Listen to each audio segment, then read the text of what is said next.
हवेली के हर हिस्से में नाइट मोड कैमरा लगा दिए गए थे। कुछ दूर पर एडवांस ऑडियो रिकॉर्डर के अतिरिक्त डिजिटल मल्टीमीटर फिट किए गए थे। रिद्धि को एक कुर्सी पर बांधा गया था।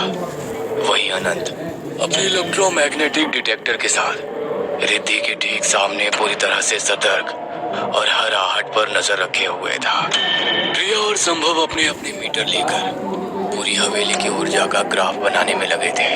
बीप बीप सन्नाटे को चीरती हुई एक आवाज प्रिया को यंत्र से सुनाई पड़ने लगी थी। अचानक ही प्रिया का मीटर रसोई के पास ऊंच ऊर्जा का संकेत देने लगा।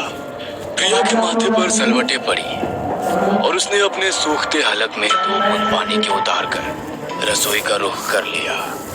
किसी समय गांव के सरपंच की रिहाइश या यूं समझिए अय्याशी की मुख गवाह बनी यह हवेली आज अपनी दुर्दशा पर आंसू बहाती है। हवेली के नाम से ही आसपास के 4 गांव के लोग कांप उठते हैं। ठाकुर की आखिरी पुश्तों ने तकरीबन 40 साल पहले ये हवेली छोड़ दी थी। छोड़ी क्या थी, अपनी जान बचाकर भागे थे यहाँ से। वो गए तो फिर कभी किसी की इस जमीन पर पांव रखने की हिम्मत नहीं हुई।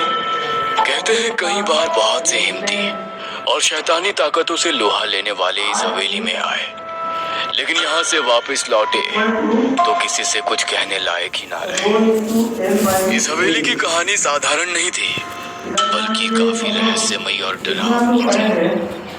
रसोई के अंदर पहुंचने पर प्रिया को खिड़की के पास से सबसे तीव्र और स्पष्ट सिग्नल मिल रहे थे।